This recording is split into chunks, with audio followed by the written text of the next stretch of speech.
Sebelum menyaksikan video ini, pastikan bosku jangan lupa subscribe. Karena subscribe itu gratis plus bonus tonton video terbaru setiap harinya. Jangan lupa ya. Ini sebenarnya mudah ya untuk menaikkan elektabilitas AHY dan juga Partai Demokrat. Ya sebenarnya tinggal memanggil yaitu Lukas NMB yang pada waktu ini sih sudah 2 kali dipanggil KPK, tetapi ada aja alasannya.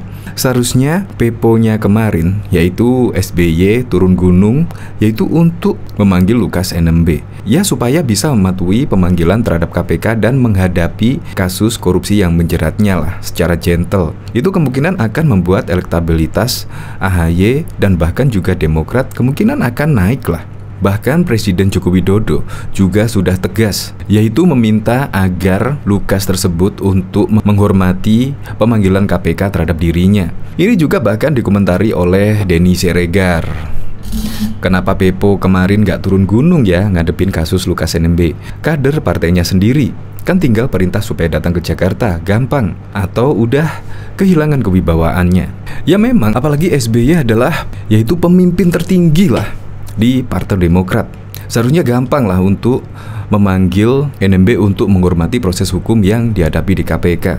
Dan bahkan juga AHY daripada menyentil kinerja pemerintahan Presiden Joko Widodo, lebih baik fokus kepada kader-kadernya.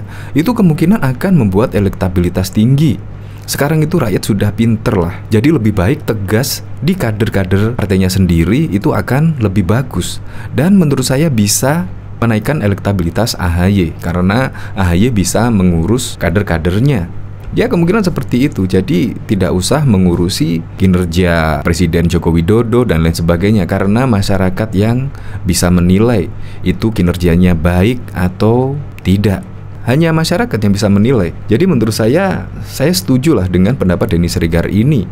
Kenapa Pepo nggak turun gunung ngadepin kasus Lukas? Kader partainya sendiri, kan tinggal perintah supaya datang ke Jakarta, gampang. Atau kemungkinan di sini Denny Siregar menyebut apa sudah kehilangan kewibawaannya. Coba kita lihat komentar-komentarnya ya. Ketakutan yang pasti, makanya ngebelain si Lukas setengah modar tuh penghuni partainya. Kok takut? Kalau bersih ngapain risih? Ya mau gimana lagi, lawang itu juga masuk kas partai. Sepertinya konon berdasarkan riset lapangan menimbang dan seterusnya. Turun gunung hanya bilang menyangkut bocil tersayang. Pepo turun gunung untuk ngalihin masalah Lukas NMB. Itu menurut gua mudun gunung jika apal dalane po enggak, saiki dalane wes apik kabeh dibangun Pak Jokowi. Aset partai bang, kan rugi. Kalau kena undang tak bisa jadi aset lagi. Untuk lebih lengkapnya simak berita berikut ini, Good News Indonesia. Presiden Joko Widodo meminta Gubernur Papua Lukas NMB agar menghormati proses hukum yang ada di Komisi Pemberantasan Korupsi KPK. Ia mengatakan, Lukas NMB juga harus menghormati surat panggilan dari KPK. Saya sudah sampaikan agar semuanya menghormati panggilan KPK dan hormati proses hukum yang ada di KPK. Semuanya, kata Jokowi di Pangkalan TNI AU Halim Perdana Kusuma, Jakarta Timur pada Senin 26 September 2022. Ia juga mengatakan, semua warga memiliki kedudukan yang sama di mata hukum. Saya kira proses hukum di KPK semua harus dihormati, semua sama di mata hukum, ujarnya. Hari ini KPK kembali memanggil Lukas NMB untuk diperiksa sebagai tersangka di Gedung Merah Putih KPK. Iya, sejauh ini sesuai agenda sebagaimana surat panggilan yang sudah kami kirimkan dan diterima oleh tersangka maupun penasihat hukumnya, ucap Kepala Bagian Pemberitaan KPK Ali Fikri. KPK telah mengirimkan surat panggilan kedua kepada Lukas NMB. Lukas NMB sebelumnya tidak menghadiri panggilan KPK untuk diperiksa dalam kapasitas sebagai saksi pada Senin 12 September 2022. KPK juga memastikan dalam proses penyidikan yang dilakukan terhadap Lukas sesuai koridor dan prosedur hukum, yakni dengan menjunjung asas praduga tak bersalah dan hak asasi manusia. Karena itu lanjut dia, alasan ketidakhadiran Lukas NMB karena kesehatan tentu juga harus disertai dokumen resmi dan tenaga medis agar KPK dapat menganalisis lebih lanjut.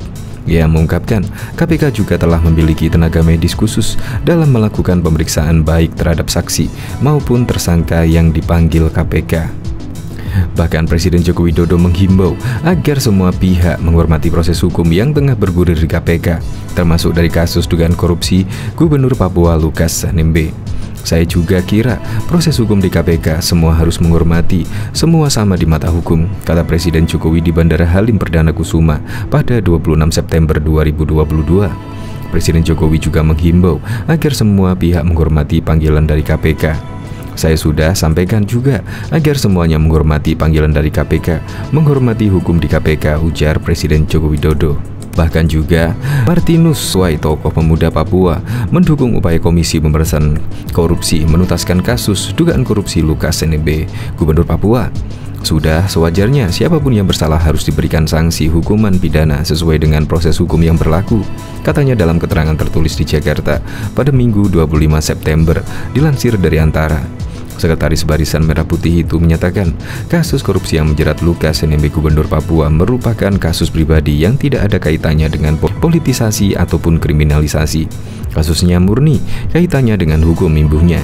Dia juga menegaskan, di Indonesia tidak ada masyarakat yang kebal hukum, walaupun orang tersebut mempunyai jabatan tinggi di pemerintahan. Martinus berharap semua yang terlibat dalam kasus korupsi Gubernur Papua harus diperiksa. Kalau ditemukan kesalahan, wajib mendapatkan hukuman dan sebaliknya akan dibebaskan kalau tidak terbukti bersalah. Lebih lanjut, Martinus menghimbau seluruh masyarakat Papua untuk mengerti proses hukum yang sedang berlangsung dan tidak ada yang boleh mengganggu atas dasar kepentingan tertentu.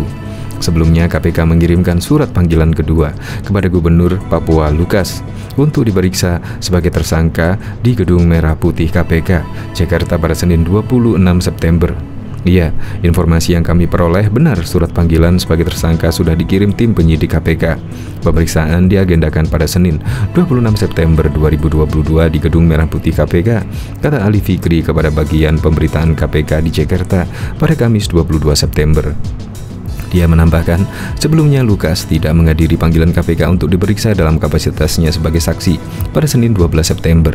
Ia merupakan surat panggilan kedua di mana sebelumnya yang bersangkutan dipanggil sebagai saksi untuk hadir tanggal 12 September 2022, namun mengkonfirmasi tidak dapat hadir, ucap Ali. KPK mengharapkan Lukas bersikap kooperatif dengan menghadirkan panggilan tim penyidik pada panggilan kedua itu. Aloysius Renwarin selaku pengacara Lukas membenarkan kliennya telah menerima surat panggilan kedua dari KPK. Panggilannya sudah diterima tanggal 26 September 2022, ucap Renwarin dalam keterangannya pada Rabu 21 September 2022.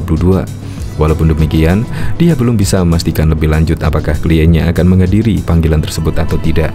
Menurutnya, Lukas masih sakit. Iya, nanti kami lihat apakah dia bisa datang atau masih sakit. Tetapi kalau masih keadaan sakit, kemungkinan tidak bisa hadir. Yang jelas masih sakit, sebutnya.